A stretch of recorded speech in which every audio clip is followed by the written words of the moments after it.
Barbara. This is Barbara. Let me know when you're ready. Ready to go here? Great. Good afternoon. My name is Anthony Weiner, Democratic candidate for mayor of the city of New York. And today we're here again to continue a conversation about ideas important to the middle class and those struggling to make it. This campaign has been based on a fairly simple premise, and that is that citizens in New York are interested not just in the old way of politicking where you round up endorsements, where you talk about polls and fundraising, but you talk about the ideas that animate their lives, you talk about the challenges that they face. We're here in Long Island City today to talk about more of these ideas, as I'm now going to be publishing my second book called Even More Keys to the City. It's another 61 ideas on how to solve problems important to the middle class and those struggling to make it. Just about every day on the campaign, I've been positing the idea that campaigns are an opportunity to give citizens a sense of how you think about problems, how you deal with challenges. Many of you have been alongside as we've talked about things like enhancing the role of nonprofit organizations, talking about the ways we get non-public schools more actively involved in conversations at Tweed, talking about things like tax policy, how we make sure that people who take care of seniors at home have the benefits that they need. Well, today we're putting out another bunch of ideas. Now it'll be 125, and we're going to continue the pace and even accelerate it in the final days leading up to the primary. You may need to actually hold the thing. One of the ideas that I hope to get in my third idea book is a windproof easel, so stay tuned for that. I want to make something very clear. You know, this decision to run a campaign based on ideas is because I think that Democrats, because we haven't won for the last 24 years, sometimes I think we haven't deserved to win. Frankly, I think that too often we've been running very old-fashioned campaigns that are stuck in a place that maybe worked in the 70s and 80s but don't work today. Simply having more and more events where you put on another organization's sweater or you stand next to another politically connected figure or another famous person might have been the way we elected mayors in the 1970s or 60s, but is not the way we do things in the year 2013. I'm making another calculation, and that is very simply that if citizens want someone who is already part of the city elite, someone who basically is part of the challenges that created the challenges that we're in today. You've got a controller, a former controller, a speaker, a public advocate. You've got plenty of choices. But if you want someone who comes from a different direction, I'm here for them.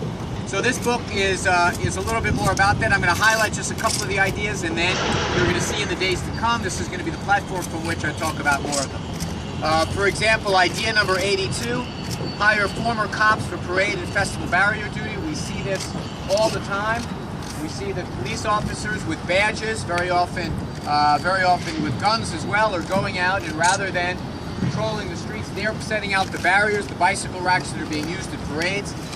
This is not an unimportant job. You've got to know how to set them up. You've got to know what to look for while you're there.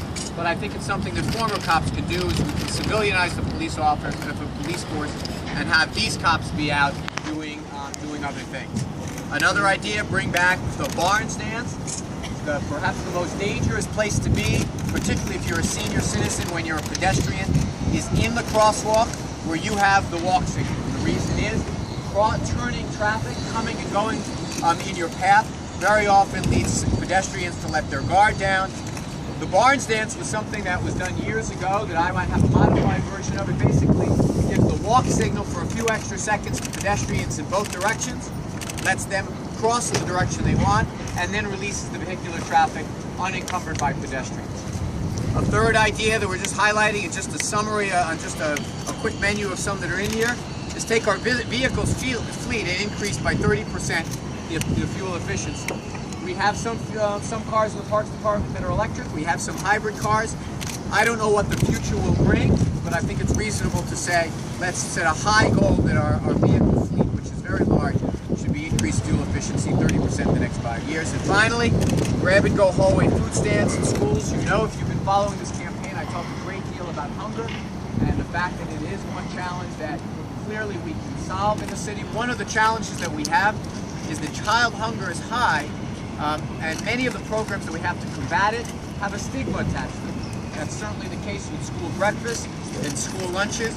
one of the ways to reduce that stigma is to have hallway food stands that might be evocative of a hot dog stand, where you have breakfast in the morning that students can grab and go to their classroom. You have fresh fruit throughout the day. The idea is this is a program that is funded entirely by the federal government, and it is simply wrong that we should have hundreds of thousands of children that go to bed every night hungry. This is a problem that we can solve.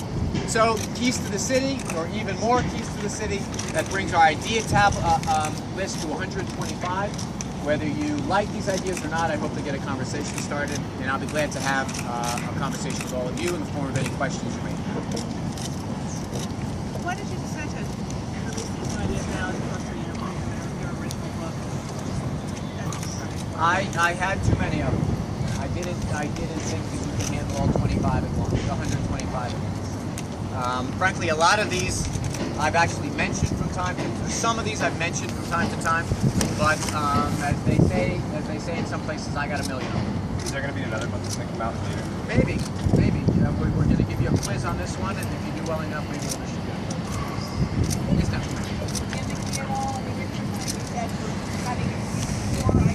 Healthcare plan. We're capable of doing more than one thing at once. You can't, you have this one idea, you talk about it everywhere, but they have too long existed in this city. When I spoke about the need for a single-payer healthcare plan, many people responded with different degrees of, well, you can't really do that, it's been going on forever. Even the mayor in his budget talks about non-controllable costs. But that doesn't mean that these things are insignificant. They're all important, but I think I'm capable of doing bigger thoughts and smaller thoughts in the same campaign.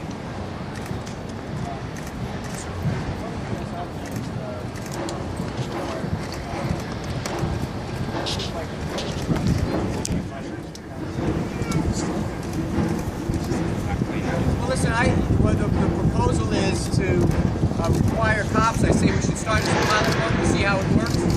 A lot of police departments now have small, inexpensive cameras to the lapels.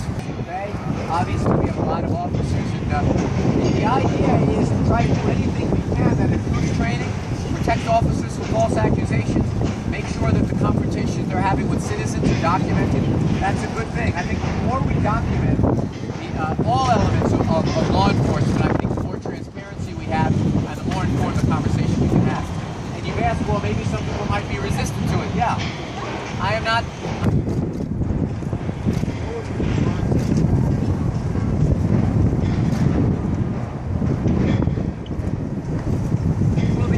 This is something that if I'm running against Joe Lota in November, he's going to have to answer for. But I think that the matter of resources is not the biggest problem. Cameras are not like laying new tracks or building new stations. They're relatively inexpensive. And considering that we have fewer station agents, I believe it's an imperative. Now, how would you get the permission from the MTA? What would you do as mayor to make them? No, we'd have to. Well, well, how would I make the MTA? Well, one of my ideas here is, and it's a repeat that I proposed in 2005, that the city get a voting control of the MTA as an intermediate step to getting rid of the MTA altogether. But obviously, until I get rid of the MTA, I'm going to have to work with them. Any words for that? But I think that it's just a different approach. I think they come from a different place. I think to some degree they are hidebound to the environment that they came up in. I think that you can read a lot of my remarks in the outline, in the introduction rather, that I wrote to this document about how I think that politics and governance and the city of New York has changed under their feet, and they might not realize it yet. I, however, believe that the kind of campaign that I'm waging is one that citizens honor. It's one that's being run in Washington. It's one that's being run around the country. The mayoralities of cities is a place where ideas are happening. I'm not sure that, I'm sure that people may still in some corners stand up and say, I want to know what my tribe is doing, or what my union is doing, or what my neighbor is doing, or what some famous person I saw on TV is doing. But I really think many, many more people are saying, what are his ideas for education? What are his ideas for healthcare? What are his ideas for some of these tough and tractable problems moving forward? Any words for the man who lost to the MTA? Let me do people who actually follow the campaign. One of your ideas is yes, sir. arrests or small amounts of possession of small amounts of marijuana. Yes. That's something that Governor Cuomo supported and Mayor Priebus signed on to. But the state legislature right. didn't really respond.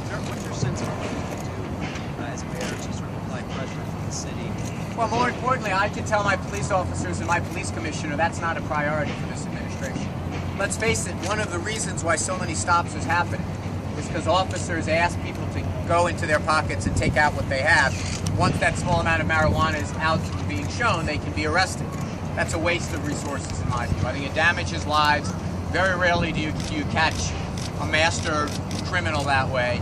And I think that all it is creating more tension. So I would tell my police commissioner, don't do your job, but frankly, that is not going to be a priority of my administration.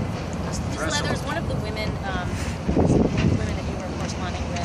Let me just do people who are following the campaign seriously. I'm following it very seriously. Yes, sir. Back to the police camera. We'll do off top.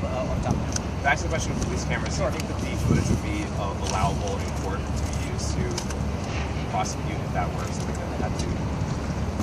So then, if somebody saw something that was, not just that was happening on police cameras for them, would they be able to kind of use that to defend themselves? I imagine that the intention is the police officer would be able to use that information to make it clear that he had done everything according to the book.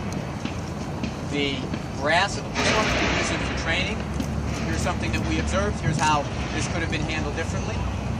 People who are stopped, and there'll be documentation if they believe that they were treated unfairly. It is akin to having a recording of a crime scene of a interview when someone's arrested. It gives more information, and that information, I think, ultimately will have a good influence on the process.